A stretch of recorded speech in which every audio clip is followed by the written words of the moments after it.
Hello there. My name is Cynthia Wakeo, the Communication and Events Manager at Corporate Staffing Services.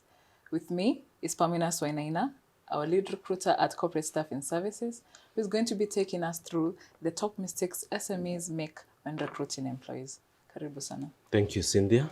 So, what are the common mistakes you see from experience SMEs making when recruiting? So when it comes to recruitment, Cynthia, you've got to understand that it's not just a matter of, just getting any type of employee. Employees can make or break an organization. And if there's an organization that needs to get it right from the very beginning, it's because of is SMEs. And the reason is because, SMEs don't have the resources. So they don't have a chance to make mistakes that big companies and multinationals can get away with, because these big companies have budgets, very big budgets, so they can be able to absorb some of these mistakes that happen. So when it comes to recruitment, I've observed four key mistakes I would say that SMEs make, and here they are briefly. Number one is hiring without clear job descriptions, KPI, and basically not having their house in order. So what happens is you hire someone, this person is qualified, they might even be very motivated to join your organization, but your house is not in order. You don't have a job description. There are no KPIs. You don't do performance management, performance appraisals. Every day is there are all these changes that happen on a daily basis. So how do you expect this person to make it? How do you expect this person to be productive? So that's number one, mistake number one. Mistake number two is not adhering to the recruitment process. So the hiring process, there's a reason why we call it a process. And why is it a process? We begin by making sure our house in order, in the sense that you have job descriptions, you have KPIs, then you advertise, then you shortlist, then you do the interviews, then you do the reference checks. So as you can see, it's not something that you just text a friend telling them, hey, I have an accounting position I want to fill. Do you have a friend? And then you get two CVs and you interview one candidate and you like them because of their personality, and then you ask them to join the following day. No, no, no. If you want to get it right, if you want to get employees who will stay with you, who will be productive, is don't have shortcuts. So have time. It's not time wasted for you to post jobs on an advert to receive as many CVs. You're investing, because you'd rather take 1 month to get it right and then maybe revisit 3 years or 4 years later, because you've hired the right person. So even if they stay with you 3 or 4 years, that's a good use of your time. Yeah. The third mistake I see SMEs making is hiring of a qualified candidates. So here you have a job. Let's say it's a receptionist role. And because there are so many jobless graduates there, what do? You hire this graduate. And yet a diploma holder or a certificate holder could have been ideal for this job. Now what happens is, when you hire this overqualified person, their friends are working for Safaricom, they're working for big organization, and because they are fresh graduate, they will not be comfortable. Even the salary you are paying them may not be commensurate with what the other fresh graduates are being paid. So I always advise our clients, if this position can be done by someone with this certain level of qualification, skills, and they don't need to be a graduate, they don't need to be overqualified. Because also being overqualified is not just a matter of qualifications. You could hire someone with 5 years of experience, yet this job can be done by someone with 1 year of experience. That's someone will not settle. And within 1 or 2 months, they'll have started looking for other opportunities. Yeah. And the last one is the issue of salary. And I know salary is quite emotive, because on one hand, if you're an SME, you don't have a lot of money. But on the other hand, the staff, they need sustenance. I mean, someone needs to pay rent, they need to pay transport and such kind of things. So I would say here it means to be understanding. It's not that I'm recommending you go and borrow money so that you can pay salaries, but it's just to be understanding. If you're an SME and you can only afford 5,000 or 10,000, you can start there, but do explain to this person. But then again, also as business improves, also you see how you can also reward the employees in a better way. So it's to be able to research, get to understand what is the market rate. For example, if it means hiring a certificate holder who I have to train, but who is within my budget, it's a better decision than hiring a graduate who will be asking for a lot of money.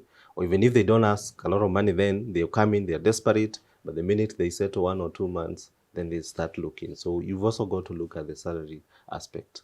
So those I would say are the top 4 mistakes. Yeah. And what are the results of these mistakes when they happen?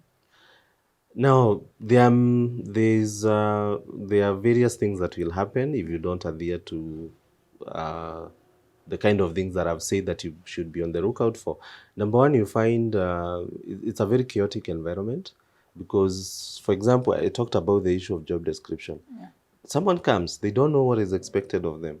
And I know they are not perfect organization. I mean, even multinationals, sometimes they make mistakes there. But you can imagine from the word go, if this person doesn't know what is expected of them, then chaos starts there.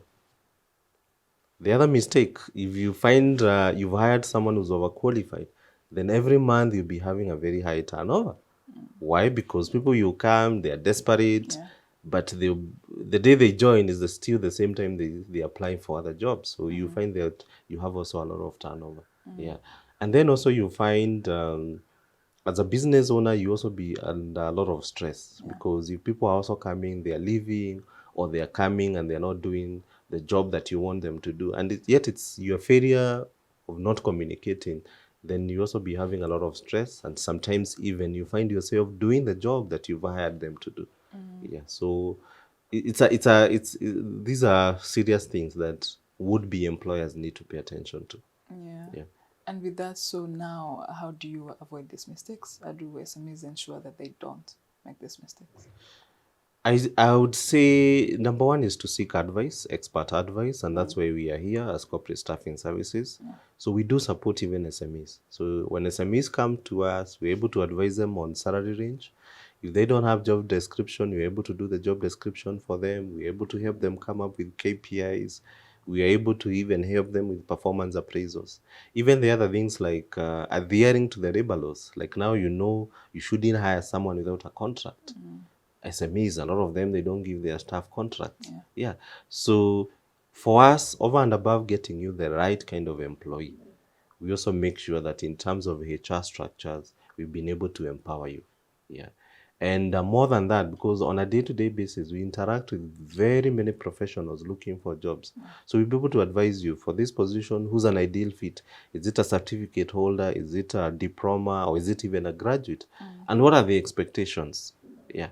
So ours is to offer a helping hand so that this SME can be able to be stable and the business can be able to thrive. And I remember there's a client who we got way back in 2010. In fact, our first client. So when we met them, there were only 2 directors and 2 staff. So they sought our services to hire a marketing professional, the 3rd staff. And I'm happy to say now that company, looking at it now, they have close to 150 staff.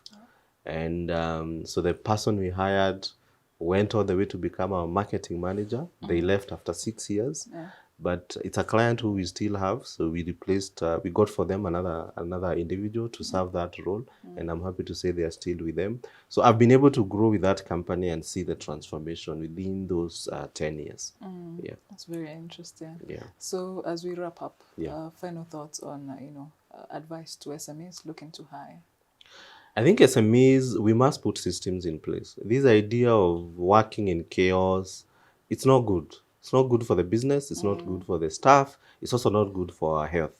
I mean, many business owners, it's quite stressful being an entrepreneur, being a business owner. And the remedy is to be able to put structures.